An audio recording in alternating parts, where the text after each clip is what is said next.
بسم اللہ الرحمن الرحیم۔ دو لشکر آپس میں لڑ رہے ہیں ایک میدان میں۔ ایک جنگلی بدوؤں کا قافلہ، جنگل کے لوگ اپنے قبیلے کو لے کر، ایک جنگلی قبیلہ اپنے سردار کے ساتھ نقل مکانی کر رہا ہے ایک جگہ سے دوسری جگہ۔ اللہ کا نظام کہ یہ لوگ چلتے چلتے چلتے اس وادی میں پہنچ گئے جہاں جنگ ہو رہی ہے، دو لشکر آپس میں لڑ رہے ہیں۔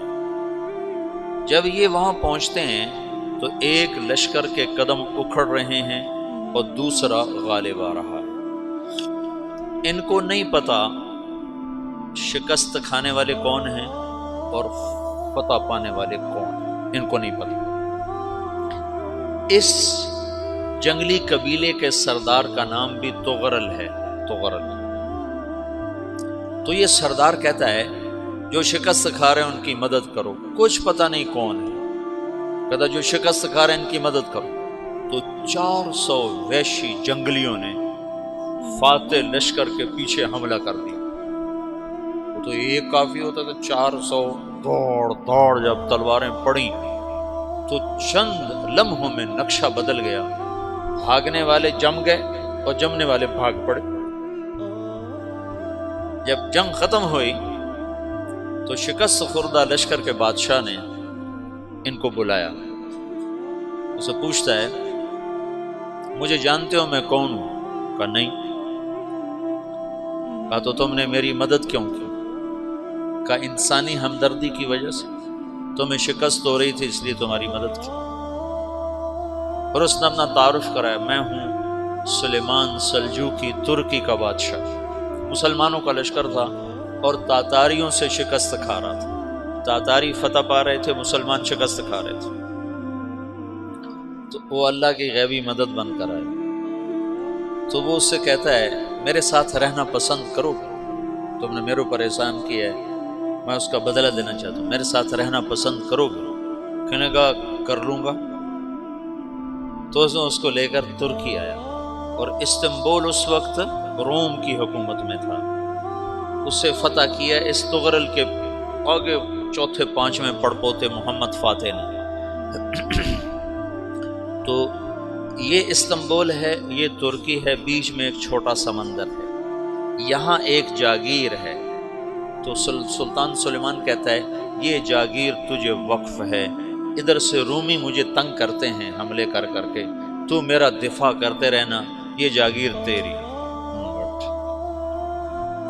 اس جاگیر پہ اس نے اپنے قافلے کو آباد کر دیا، اپنے قبیلے کو، اور ایک چھوٹی سی حکومت بنا لی، جو ایک صوبہ سمجھو سلمان سلجوقی کا، وہ ایک چھوٹا سا صوبہ ہے۔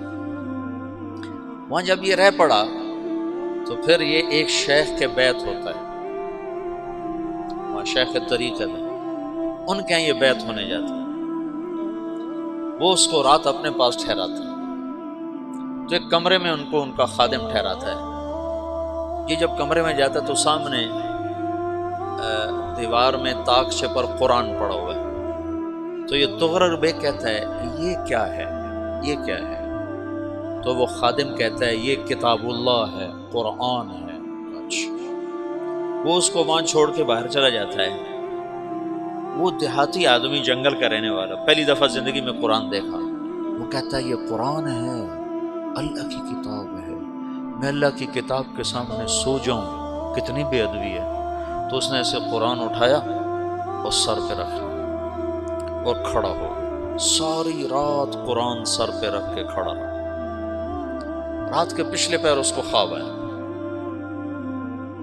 کھڑے کھڑے اس نے دیکھا کہ اس کی پشت سے ایک چاند نکلا اور شیخ کی بیٹی کے سینے میں جا کے اتر گیا۔ پھر اس لڑکی کے سینے سے ایک درخت نکلا جو پھیلتے پھیلتے پھیلتے 3 بر اعظم پہ چھا گیا، افریقہ پر، یورپ پر، ایشیا۔ پھر اس کی آنکھ کھل گئی، وہ کھڑا ہوا ہے۔ تو اس نے صبح یہ خواب اپنے شیخ کو سنایا، تو انہوں نے اپنی بیٹی اس کے نکاح میں دی تھی۔ اس بیٹی سے ایک بچہ پیدا ہوا، تغرل بیگ نے اس کا نام رکھا عثمان، عثمانی ترک نام سنو، جو میں نے کل بتایا تھا کہ 1924 میں وہ خلافت ختم ہوئی۔